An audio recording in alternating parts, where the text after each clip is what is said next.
নিচে আছে। তো আমরা এখন মেলা প্রাঙ্গণে ঢুকে গেছি। তো আজকে আপনাদের সাথে আমরা শেয়ার করব এখানে স্থানীয় মেলা মেমারি উৎসব 2024-এ। এটা আমার বিয়ের বছরে দেখেছিলাম, মানে 2019 সালে হয়েছিল। 20-21-এ তো করোনার জন্য বন্ধ ছিল, আর 22 সালে হয়েছিল, আর গত বছর হয়নি, আবার এবছর হয়েছে। তো আমি এবার বললাম যাব মেলায়, তো নিয়ে গেল। আর এগুলো আমাদের মাননীয়ার কিছু মানে চুপ কর কার্যকলাপ, এগুলোই প্রতিস্থাপন করেছে এখানে, কন্যাশ্রী, যুবশ্রী, এগুলো সব। তো এখান থেকেই শুরু হয়েছে মেলাটা।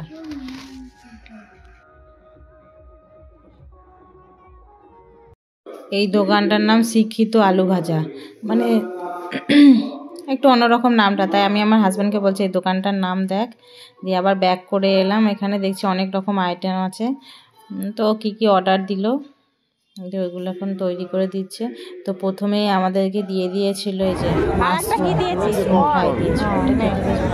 ওপরে একটা মানে পাউডার মানে গুঁড়ো দিয়েছিল জোয়ানের, তার জন্য বেশি ভালো লাগছিল। আর একটা কর্ন ফ্রাই দিয়েছিল একটা, আর তারপরে কাঁচানো কাঁচানো।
এটাতে আমার ছেলে চাপার জন্য খুব ব্যস্ত হয়ে গেছিল, কিন্তু এত ছোট বাচ্চা পারবে না। ওই ছেলেটা একটু বড় আছে, ও ঘোরাতে পারছে, আমার ছেলে তো পারবে না। আর পড়ে গেলেই একবারে সোয়েটার ফোয়েটার সব ভিজে যাবে, আর সেই ভেজা জামা কাপড়ে আবার বাড়িতে আসতে হবে। দিয়ে ওই জন্য আর চাপাইনি। একটু বড় হলে পরে আবার যদি কোনো বছর মেলা হয় তখন নিয়ে যাব, তখন চাপবে।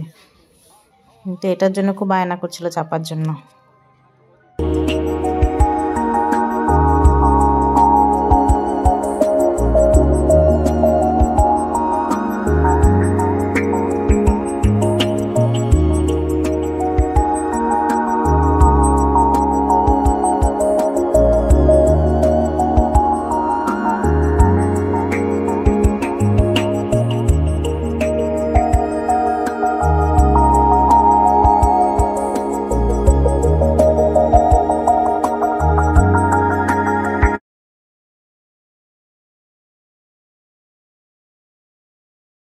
এই ঠান্ডার মধ্যে ভাল লাগছে না, তাও সে একটু মজিতো ট্রাই করে নিলাম। অর্ডার দিয়ে দিয়েছে, আর এতটা কে খাবে, তবে ছেলেটা খেতে চাইবে ঠান্ডায়, ওই জন্যই আমি একটু বেশি করে খাচ্ছি।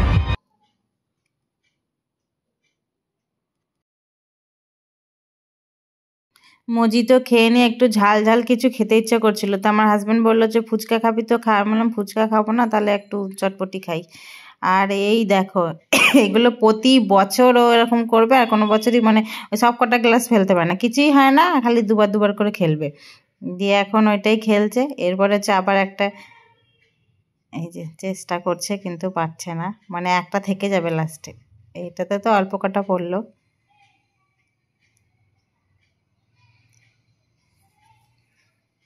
সব কটা গ্লাস ফেলতে পারলে ওই পিছনে যে ওই পাশে ওই গামলাগুলো দেখা যাচ্ছে ওইগুলো পুরস্কার। এইটাতে হ্যাঁ সব কটা ফেলেছে কিন্তু একটা গ্লাস থেকে গেছে, ওইটাই বলছে দাদা যে একটা গ্লাস থেকে গেল। আর এইগুলো দেখো রিং দিয়ে খেলা, মানে ওখানে সেই সাবান আছে আর টাকা এরকম সব লেখা রয়েছে নিচেটায়, দিয়ে রিংগুলো ফেলতে হবে। কিন্তু ওদের ফ্লোরটা এমনই করা, রিংগুলো যেখানে টার্গেট করে ফেলা হচ্ছে ওইখান থেকে বাড়ি খেয়ে ওপর দিকে উঠে যাচ্ছে। আর দেখো কত টেডি বিয়ার, প্রচুর, আর সবকটাই বেশ সুন্দর। আর এই যে পশুগুলো যেগুলো করা, পুরো চোখগুলো এত সুন্দর করা, পুরো জীবন্ত লাগছে। আমরা একটা বাঘ কিনে নিয়ে এসেছি বড়, আমার ছেলে ভয় পাচ্ছে ওই বাঘ দেখে। আর হরিণ ছিল, কুকুর ছিল, এগুলো সব চোখগুলো এতটাই সুন্দর, পুরো জল জল জল করছে, মানে জীবন্ত লাগছে, মনে হচ্ছে সব জ্যান্ত। এগুলো একটা হরিণ আছে, এই যে ঘোড়া। বাড়িতে অনেক টেডি বিয়ার আছে কিন্তু এগুলো বেশি ভালো লাগে চোখটার জন্য। আর আমি ফাঁকতালে একটু ছবি তুলতে দিয়েছিলাম, ছবি না তুলে ভিডিও করে দিয়েছে, ছেলেকেও দিয়েছি।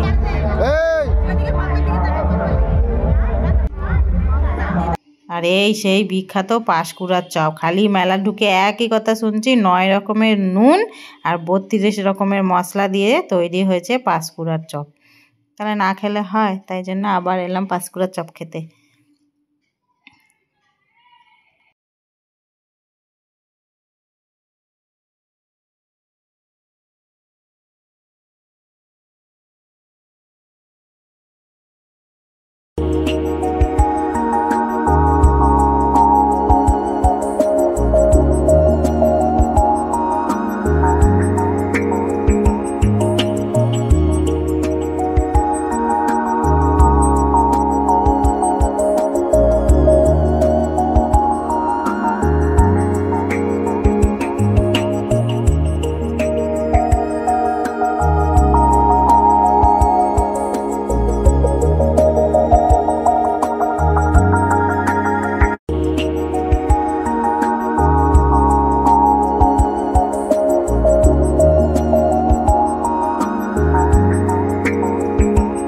মেলা থেকে চলে এসেছি, কানের এই কানপটিটা কিনে নিয়ে এসে এই জন্য পরে নিয়েছি আর দেখাচ্ছি।